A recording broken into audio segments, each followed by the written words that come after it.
welcome back to Real Reviews. This is Cody Williams, and we're here to talk about the movie Meg 2: The Trench. It is the sequel to the shark movie that released a few years ago, featuring everyone's favorite action hero, Jason Statham. Not gonna lie, but I actually had a fun time with that movie, despite the fact it was over the top and cheesy. However, it was super entertaining, just watching a megalodon shark just wreaking havoc.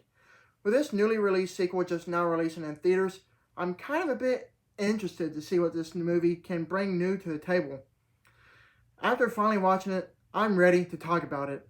The movie story follows Jonas Taylor, who leads a research team on an exploratory dive into the deepest depths of the ocean. Their voyage spirals into chaos when a malevolent mining operation threatens their mission and forces them into a high-stakes battle for survival. Pitted against colossal prehistoric sharks and relentless environmental plunderers, they must outrun, outsmart, and outswim their merciless predators. Not gonna lie, but I straight up did not have a great time with this movie. I did not have any expectations going in beforehand, and I was still disappointed. How do you take a simple shark movie and turn it into this? I don't understand how this could have happened. Granted, I know that either of these movies aren't held up as some of the best shark movies ever made, but I still wanted more out of these Meg movies. The only nice thing I can say about this movie is the fact that it does have some impressive CGI special effects. That's it.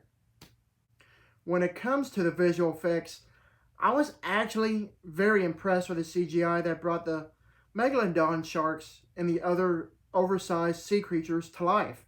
It's not some of the best I've ever seen, but it at least looked good, however.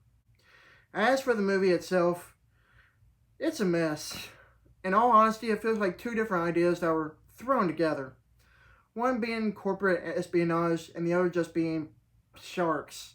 It's like the movie is having an identity crisis, not knowing what it wants to be, and it could have done without the corporate espionage stuff. All I wanted was just sharks! This all leads to the false advertising and the marketing for the movie. Including myself, we all thought this movie was going to be all non-stop shark action going on, but nope. Pretty much all the shark stuff that I anticipated was all in the last act. So you could probably imagine how disappointed I was. There's so much going on in this movie, it's ridiculous. The plot is so convoluted with so many subplots. I couldn't tell you what happens in the movie even after watching it. All they had to do was just keep the movie simple with sharks, and they couldn't even do that. During the first half of the movie or so, I would even catch myself dozing off because I was so bored out of my mind. With the idea of the movie exploring the depths of the trench had potential to be so good, but the way the movie executed it was so much of a slugfest.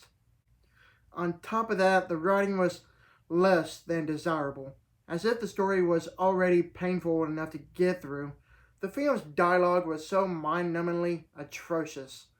With all that said, I do not recommend seeing this movie because it's just awful. Overall, Meg 2: The Trench is an overbearingly painstaking movie to get through. It had so much potential to be bigger and better than its preceding film, but all that was completely squandered. I tried to give this movie a chance, but it's simply a lost cause. Not even the impressive visuals could even save this film. I give this movie a D-. Thank you for watching, and don't forget to like and subscribe to my channel. Keep up with my real reviews.